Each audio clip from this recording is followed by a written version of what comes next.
Hello guys, welcome to my YouTube channel. இன்றைக்கி நாங்கள் movie பார்க்க தான் போகிறோம். ஆமாங்க, நாங்கள் கங்குவா மூவி பார்க்கலான்னு இருக்கோம். ஃபஸ்ட்டே பிளான் பண்ணியிருந்தோம். பட் ரிவ்யூஸ் பார்க்கும்போது முக்கால்வாசி நெகட்டிவ் ரிவ்யூவாக தான் வந்துச்சு. ஸோ எங்களால் பார்க்க முடியல. பட் ஆனால் இப்போ ஜோதிகா மேம் போட்ட போஸ்ட்டை பார்த்து சரி ஓகே ஒன் டைம் பார்த்தா தான் என்ன அப்படின்னு தான் நினச்சிருக்கோம். அதனால் இன்றைக்கி நாங்கள் மூவி பார்க்க தான் கிளம்பிகிட்டு இருக்கோம். ஸோ பார்த்துட்டு கண்டிப்பாக ரிவ்யூ சொல்கிறேன்.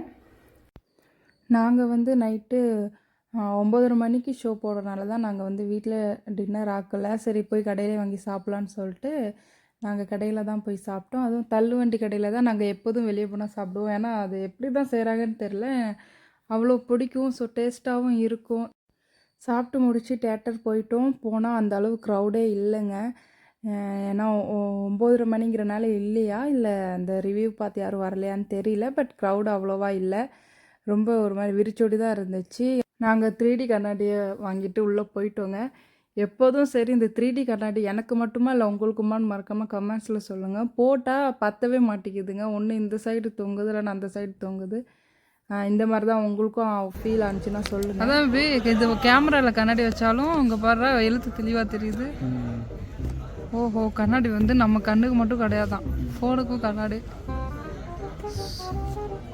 பாருங்க மக்களே, இப்படி பார்த்தா பிளர்ரா தெரியுதா? இப்போ பாருங்க தெளிவாக தெரியுது. அப்புறம் மூவி ஸ்டார்ட் பண்ணிட்டாங்க. எனக்கு இது ரொம்ப ஒரு மாதிரி கூஸ் பம்ஸாக இருந்துச்சு. எல்லா ஹீரோஸ்க்கும் இந்த மாதிரி தான் போடுறாங்க. அது சூர்யா தேட்டரில் பார்த்து பல வருஷம் ஆச்சு. சொல்லப்போனால் அந்த விக்ரமில் லைட்டாக ஒரு கிளைமேக்ஸில் வர்றாரு, அவ்வளோதான். ஆனால் இது பார்க்கும்போது ரொம்ப ஹாப்பியாக இருந்துச்சு.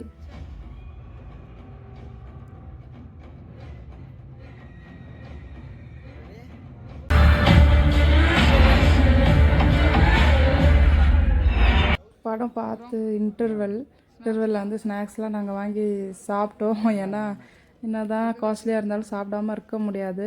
அதனால் ஸ்நாக்ஸ் வாங்கி சாப்பிட்டுட்டு அப்புறம் எண்டிங்கில் வீட்டுக்கு கிளம்பிட்டோம். கிளம்புறதுக்குள்ளே மணி எத்தனை மணினா, வீட்டுக்கு வரும்போது டைம் பார்த்தா மணியும் 12:30 ஆகிருந்துச்சு. ஒரே ரொம்ப குளிராக வேறு இருந்துச்சு போகும்போது. எனக்கு படம் பார்த்து ஒரு நல்லா தான் இருந்துச்சு. நல்ல ஃபீலிங்ஸ் தான் இருந்துச்சு அந்த மூவி பார்த்ததில். மூவி பார்த்து வந்த உடனே தூங்கிட்டோங்க. அதனால் நைட்டு ரிவ்யூ பண்ண முடியல. ஏன்னா நாங்கள் போனதே 9:30 மணி ஷோக்கு தான் போனோம். அதனால் தூங்கிட்டேன். ஸோ இப்போ மார்னிங் எழுந்திரிச்சி தான் ரிவ்யூ பண்ணிகிட்ருக்கேன். மூவி ஓரளவுக்கு ஓகேவாக தான் இருக்குது. அவங்க சொல்கிற மாதிரி அந்த அளவுக்கு ஃப்ளாப்பாகவே இல்லை. சொல்லப்போனால் எனக்கு என்னமோ அவங்க ஃபர்ஸ்ட் ½ தான் கொஞ்சம் இதாக இருக்குது அப்படின்னு சொல்லியிருந்தாங்க ஜோதிகா மேம் போஸ்ட்டில். பட் எனக்கு அதுவும் கூட ½ அப்படி கொஞ்சம் சவுண்டு ப்ராப்ளம் அப்படிலாம் தெரியல. ½ எனக்கு நல்லா தான் இருந்துச்சு. ஆனால் எனக்கு எந்த இடத்துல விட்டுச்சோ அந்த பையன் கூட எப்போ பார்த்தாலும் ரொம்ப நேரம் அந்த பையனை புரிய வைக்கிறதுக்கு பண்ணுற மாதிரி பயங்கர கோபம் வந்துச்சு அந்த மூவி பார்க்கும்போது. அந்த சின்ன பையன் மேலே அவன் அதாவது அந்த அம்மாவை நினச்சி அவன் ஃபீல் பண்ணும்போதும் பெருசாக ஃபீல் ஆகலை, இன்னும் கோபம் தான் வந்துச்சு. எனக்கு என்னமோ அதான் கொஞ்சம் லென்த்தாக போகுது. அப்புறம் அந்த முதல்ல சீன் ஒன்று இருந்துச்சு, அது ரொம்ப லென்த்தாக போயிருக்கு. கொஞ்சம் சின்னதாக கொஞ்சம் குறைச்சிருக்கலாம் அந்த முதல்ல சீனை, அவ்வளோதான். மற்றபடி எல்லாம் ஓகேவாக தான் இருக்குது. பட் ஆனால் சூர்யா எப்படி சொல்கிறது, அவ்வளோ அந்த ஃபஸ்ட்டு சீன்லேயே அவ்வளோ சூப்பராக இருந்தார். இந்த வயசுலேயும் இப்படி இருக்கிறதுக்கு வேறு லெவல். ஏன்னா அவரை தேட்டரில் பார்த்து ரொம்ப வருஷம் ஆனனால எனக்கு அதாவது விஜயோட படத்துக்கு போயிருக்கோம், நாங்கள் ரஜினி சாரோட படத்துக்கு போயிருக்கோம், அப்புறம் நிறைய பேரோட படம் வருதுல அந்த படத்துக்குலாம் போயிருக்கும். பட் அது சூர்யாவை பார்க்கும்போது ஒரு புதுசாகவும் ரொம்ப ஹாப்பியாகவும் இருந்துச்சு. அதே மாதிரி அது ரொம்ப சந்தோஷம் அந்த விஷயத்தில். அதுக்காகவே நான் போன சூர்யாவை பார்த்துக்கிட்டே இருந்தேன்.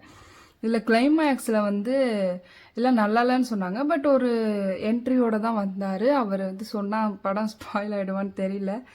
அவர் அதான் தம்பி தான் கொஞ்சம் வந்திருந்தாங்க லாஸ்ட்டில். நல்லா தான் இருந்துச்சு கிளைமேக்ஸும்.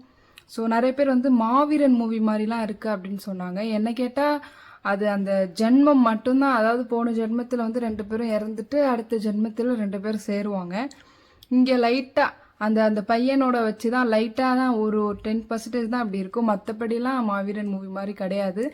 இவர் அவர் நாட்டை காப்பாற்றுவார். மாவீரன் மூவியில் யாரை காப்பாற்றுவான், அவன் லவ்வருக்காக மட்டும்தான் அந்த மூவி. இது அவர் நாட்டுக்கு அண்ட் தென் ஹிஸ்டாரிக்கல் மூவியாகவும் இருக்குது.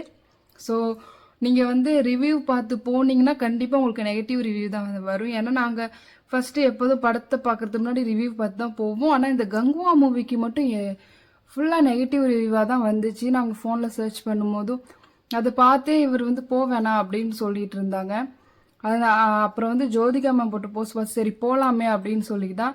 ஏன்னா நம்ம பாகுபலி கேஜிஎஃப் அதுங்கிறத விட தமிழில் வந்து 3Dயில் ஃபஸ்ட்டு இந்த மாதிரி படம் கொடுத்தது ரொம்ப பெரிய விஷயம் தான் சொல்லுவேன். அந்த காஸ்டியூம் அந்த பேக்ரவுண்டு எல்லாமே சூப்பராக தான் இருந்துச்சு. இதில் ஃப்ளாப்னு சொல்கிறதுக்கு ஒன்றும் இல்லை. எனக்கு வந்து கங்குவா மூவி வந்து 90% எனக்கு பிடிச்சிருந்துச்சு. ஸோ யாராவது பார்க்கணுன்னு வெயிட் பண்ணிட்டுருக்கீங்கன்னா தாராளமாக போய் பார்க்கலாம். அவங்களோட அந்த ஹார்ட் ஒர்க்காகவே பார்க்கலாம். ஏன்னா இப்போ இருக்கிற தமிழ் மூவிஸில் நிறைய ஸ்டோரிஸே இல்லை. சும்மா ஒரு கெத்துக்கு அடிக்கிறான் குத்துறான் வெட்டுறான் இந்த மாதிரி தான் இருக்குது. அதை பார்க்கும்போது கங்குவா எவ்வளவோ தேவலாம். ஸோ கண்டிப்பாக ஒன் டைம் போய் வாட்ச் பண்ணுங்கள். சூர்யாக்காகவே வாட்ச் பண்ணுங்கள். சூர்யா ஃபேன்ஸ் இருந்தாலும் இல்லை, நான் சொல்லப்போனால் சூர்யா ஃபேனே கிடையாது. ஆனால் சும்மா ஒரு சினிமா ஃபேனில் சூர்யாவையும் எனக்கு பிடிக்கும், அவ்வளோதான். ஆனால் போய் பார்த்தா அவ்வளோ அழகாக இருந்தாங்க சூர்யா. ஸோ மறக்காமல் நீங்களும் பாருங்கள். பார்த்து என்னன்னு சொல்லி என்னோடய கமெண்ட்ஸில் சொல்லுங்கள். வீடியோ முடிச்சிக்கலாம். மறக்காமல் நம்ம சேனலை சப்ஸ்கிரைப் பண்ணுங்கள். இவ்வளோ நாள் வீடியோ வரலன்னு நினைப்பீங்க. நான் ஒரு வீடியோ போட்டேங்க, பட் அது பெண்டிங்லேயே நிற்கிது. கடைசியாக போய் பார்த்தா அது எடிட் பண்ணும்போது வாய்ஸ் ஒரு பக்கம், அந்த எடிட் பண்ணுற விஷுவல் ஒரு பக்கம் அந்த மாதிரி போயிடுச்சு. அதனால் போட முடியல. ஆனால் கண்டிப்பாக அந்த வீடியோ அப்லோட் பண்ணுவேன்.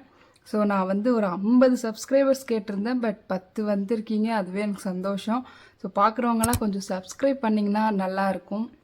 ஸோ வீடியோ முடிச்சுக்கலாம். நெக்ஸ்ட் வீடியோவில் உங்களை பார்க்குறேன். தேங்க்யூ.